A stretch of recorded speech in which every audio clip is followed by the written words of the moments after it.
Firman Tuhan yang menjadi renungan kita pada pagi hari ini tanggal 19 Maret 24 dalam kitab 1 Raja-Raja 6 ayat 1 sampai 13. Perikopnya Salomo mendirikan bait suci. Dan terjadilah pada tahun ke-480 sesudah orang Israel keluar dari tanah Mesir, pada tahun keempat sesudah Salomo menjadi raja atas Israel, dalam bulan yakni bulan yang kedua, maka Salomo mulai mendirikan rumah bagi Tuhan.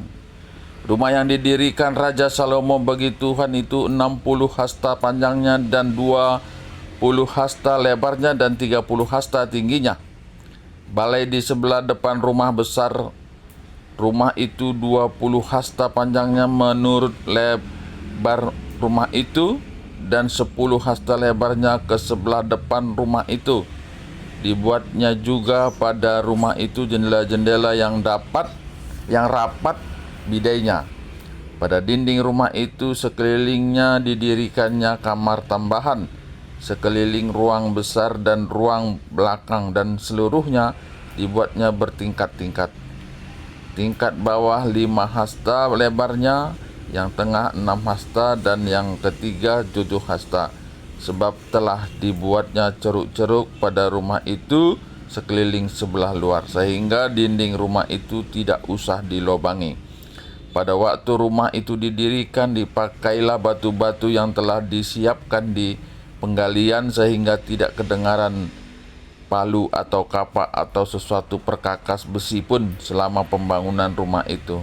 Pintu tingkat bawah ada pada lambung kanan rumah itu, dan orang naik dengan tangga-tangga pilin ke tingkat tengah, dan dari tingkat tengah ke tingkat yang ketiga.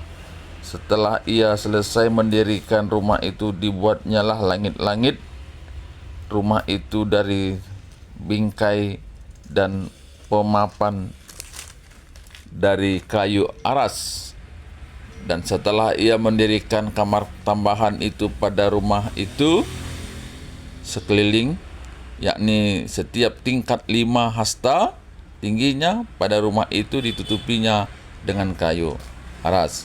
Kemudian datanglah firman Tuhan kepada Salomo, demikian, mengenai rumah yang sedang kau dirikan ini, jika engkau hidup menurut segala ketetapanku dan melakukan segala peraturanku, dan tetap mengikuti segala perintahku, dan tidak menyimpang daripadanya, maka aku akan menepati janjiku kepadamu yang telah kupirmankan kepada Daud ayahmu, yakni bahwa aku akan diam di tengah-tengah orang Israel dan tidak hendak meninggalkan umatku Israel.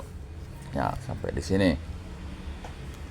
Nah, jadi ini proses perjalanan kepemimpinan Salomo di tengah bangsa Israel, dan setelah Raja Salomo membangun hubungan kerjasama dengan Raja Hiram atau Hiram Raja Tirus untuk mempersiapkan bahan dalam membangun bait suci. Nah, dalam perikop ini sudah dimulai dengan ukuran-ukuran dan tahun mulainya. Ya, nah ini sama seperti sekarang juga ya.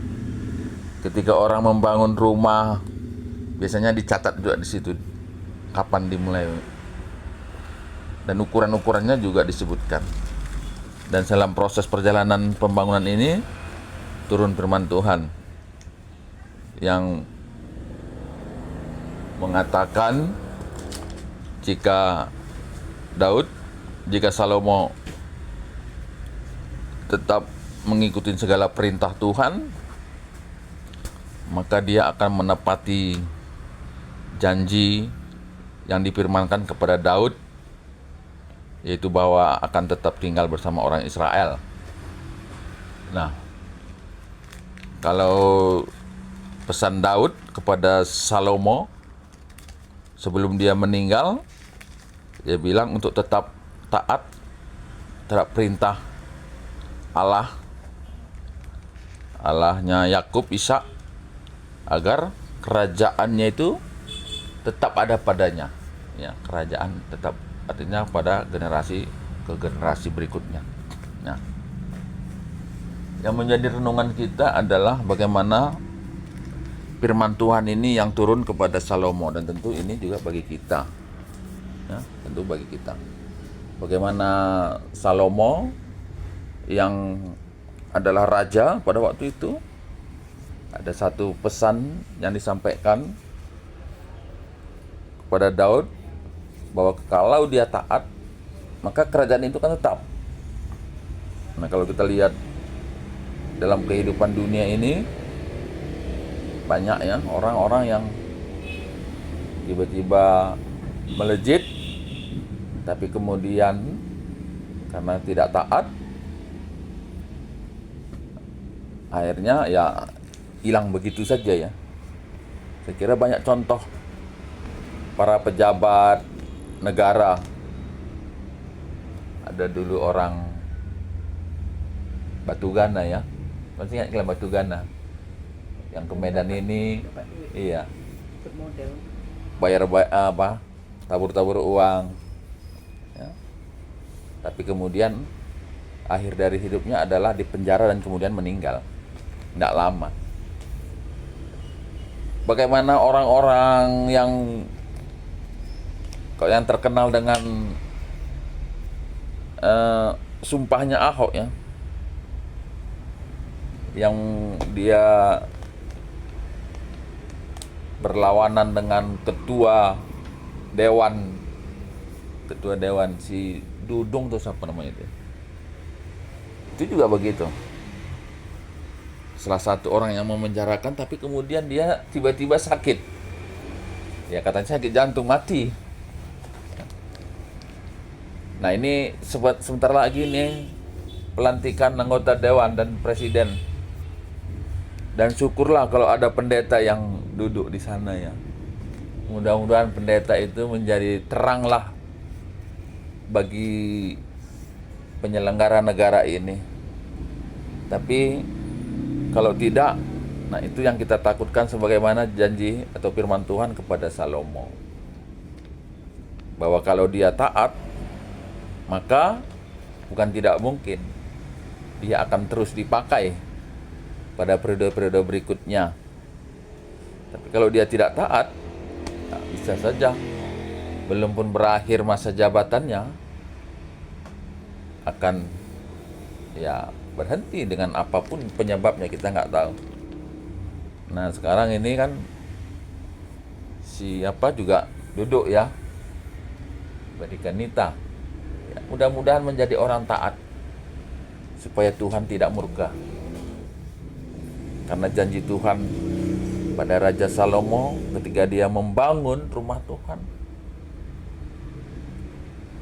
Allah kembali wanti-wanti gitu ya, warning, memperingatkan supaya tidak jadi penyesalan gitu ya, supaya tidak jadi penyesalan. Banyak orang menyesal setelah melakukan sesuatu yang tidak baik. Padahal firman ini sudah mengingatkan, jika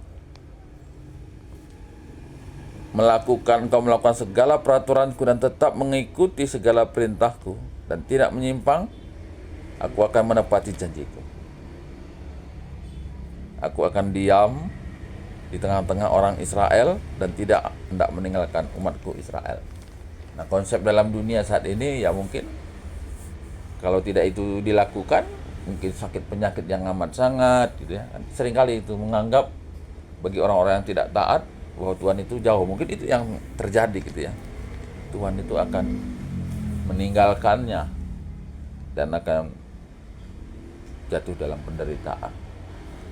Nah, kalau kita lihat dalam konteks Salomo ini, mungkin itu juga yang bisa terjadi gitu ya. Kalau misalnya bapaknya guru, yang ingin dia anaknya semua guru, ya kalau kita taat, mungkin itu akan terus gitu. Semua anaknya guru, ada juga gitu. Mungkin karena dia taat, Dan janji Tuhan terhadap Salomo ini juga berlaku bagi dirinya dan mungkin juga bagi kita.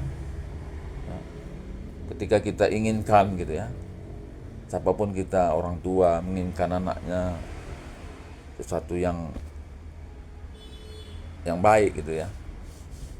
Kalau taat, maka itu akan terjadi bagi seperti janji Tuhan kepada Salomo, kepada Daud. Kalau engkau taat, maka kerajaan ini akan terus bagi generasimu, gitu ya. Terus Tuhan akan terus memberkati, memberikan kesuksesan. Nah, saya kira ini yang paling penting saat ini, di mana orang-orang yang sedang berlomba-lomba gitu untuk mencari kehidupan dengan berbagai cara, ya marilah kita belajar untuk taat, untuk mendapatkan janji Tuhan, supaya Tuhan memberkati sepanjang kehidupan kita. Tuhan kalau si mugikan kata di bata, dengan semakaikan saya bersegeluh tatup wari. Haleluya. Amin.